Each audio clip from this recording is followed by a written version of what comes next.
"You have an opinion, Miss Haviland," said Vivian, Duke of Warlingham, without turning from the target. "Do not spare us. I am told a companion's opinion is worth precisely what one pays for it." His third arrow stood shivering in the white ring, a full hand's breadth wide of the gold. And there had been a laugh from the tea tables behind him, not at him. Nobody laughed at Warlingham, but somewhere near enough to be felt, and he had turned his head and found the small brown-haired woman who carried Lady Crail's shawl looking at the target with an expression of such involuntary, professional pity that it had gone through him like a splinter. She did not blush. That was the first thing he noticed about her, and afterwards he thought it was the beginning of everything. "Your bow is too light, Your Grace," said Miss Haviland. The lawn at Warlingham went quiet in a rustling, delighted, dangerous sort of way. It was the last Thursday in July, the day of the county archery fête, and there were perhaps 80 people on his grass in muslin and nankeen, and every one of them had just been handed something to talk about until Michaelmas. "Too light," Vivian repeated. £45 at most, and beautifully made, and quite wrong for today. She looked past him at the flags on the marquee, which were standing straight out from their poles. There is a good deal of wind coming off the beach avenue, and a light bow gives it a great deal to work with. "And you are aiming at the gold, sir, which is very natural, but the gold is not where the arrow has to go. It has to go into the wind and be carried back, and you know this." "I do, Your Grace." Lady Crail arrived then in a great deal of lilac with her daughter and 3 other ladies in her wake, and Vivian, who had spent 11 years learning to read the faces of people who wanted something from him, watched her decide to be amusing. "Muriel, my dear," she said, "you must forgive her, Duke. She is not accustomed to company and she does forget herself. The girl's father was some sort of half-pay officer and she was let run wild on a lawn with a bow, and she cannot be brought to understand that a lady shoots to be looked at and not to hit anything." She laughed prettily. "Do come away, child." Now, Vivian was 38 years old and had inherited at 24, and there was a coldness in him that his neighbours mistook for arrogance, and that was actually something closer to boredom, and boredom, in a man of his position, is a more dangerous thing than temper. He had been bored for a decade. He had shot badly, been silently peed by a companion in a made-over grey gown, and been offered by Lady Crail a perfectly convenient way to put the whole thing right and make a great many people laugh at once. He took it. He was not proud of it afterwards. "By no means," said the Duke of Warlingham. "Miss Haviland has told us all what is wrong with my shooting. It would be ungenerous of us not to let her show us what is right. Bring a bow for Miss Haviland." The lawn made a sound like a held breath. Lady Crail's daughter put up her fan. Somewhere behind him a young man said, "Oh, I say," in tones of pure joy, and Vivian was aware, in some cold, quiet part of himself, that he had just done something small and shabby in front of 80 people, and that he had done it because a woman with no money and no name had looked at him kindly and been right. Miss Haviland set down the shawl on a chair, quite carefully, and folded it. "You are very good, Your Grace," she said. "May I have a heavier one?" Somebody laughed. She waited for it to stop, which took a moment, and it stopped rather sooner than anyone expected. "The ladies' bows on the table are £30, she said.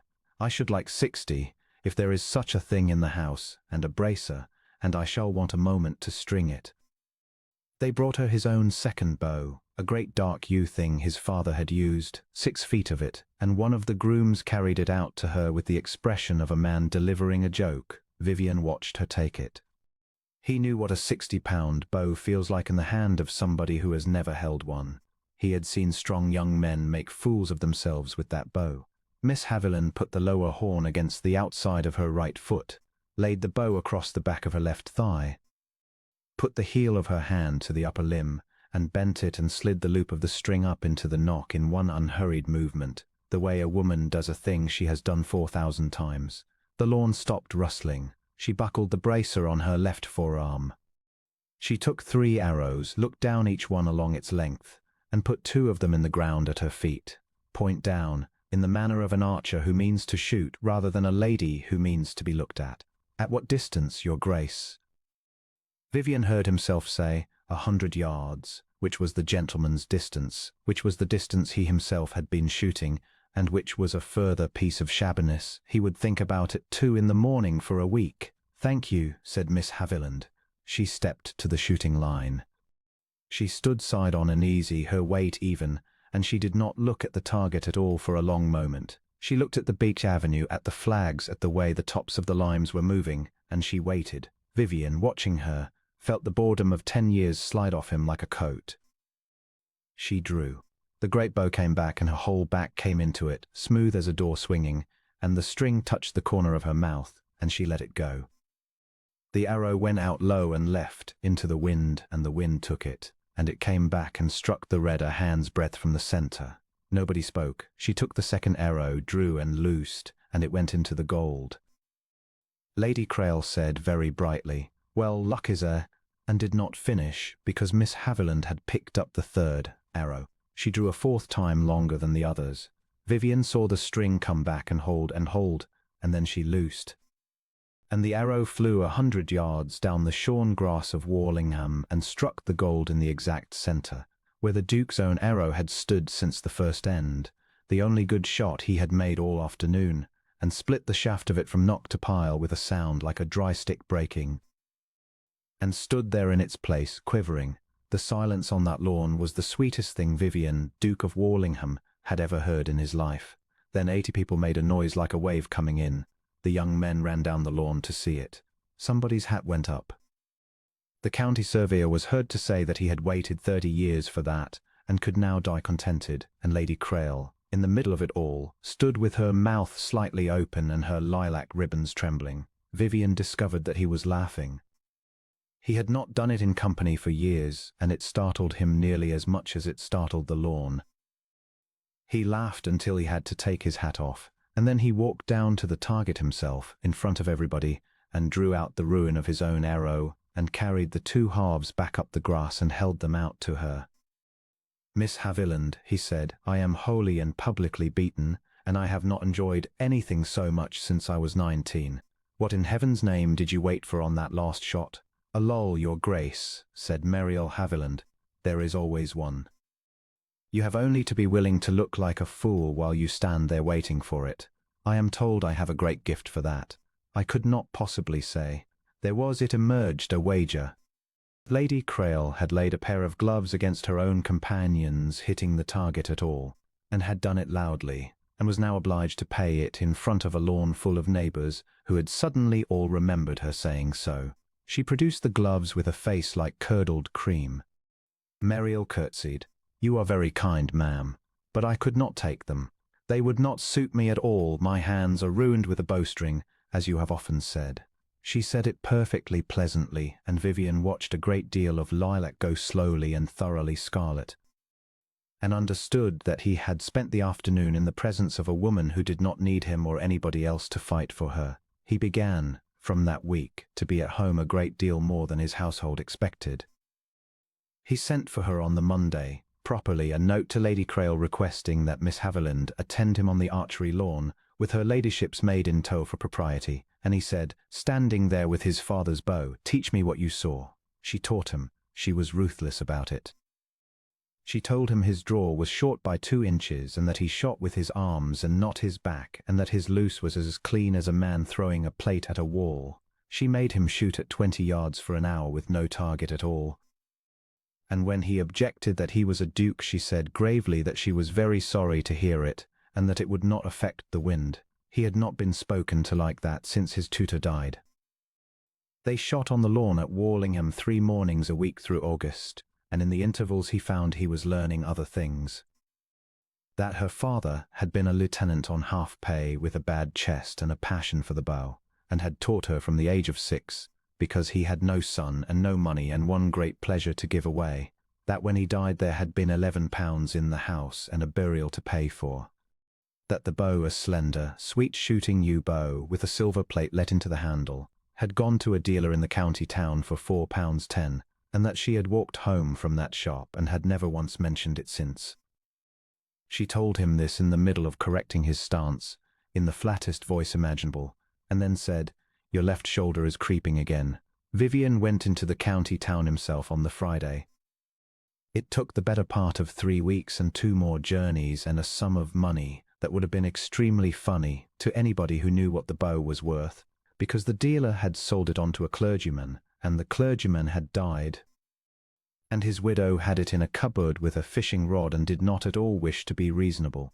Vivian was patient. It was a new experience, and he found he had a taste for it. He gave it to her on the first morning of September, on the lawn, in a plain deal case, and said nothing at all. Mariel Haviland opened the case and went absolutely white, and then she sat down on the grass in her made-over grey gown, which was not a thing a lady's companion did, and put both hands flat on the yew as though warming them. "How?" she said, with great difficulty and no cleverness whatever. "I merely refused to go away." He cleared his throat. "There is a plate in the handle. I had it read. It says H. Haviland, and under it, for my Mariel, and I have been carrying that about with me in a coat pocket for a fortnight, and finding it a good deal heavier than it looks." She did not answer for a while. When she did, her voice was not steady, which he had never heard before. "Your Grace, I have nothing. You understand that. I have a quarter's wages and a box of arrows and no family living, and if Lady Crail turns me off, I have a cousin in Norfolk who will not want me."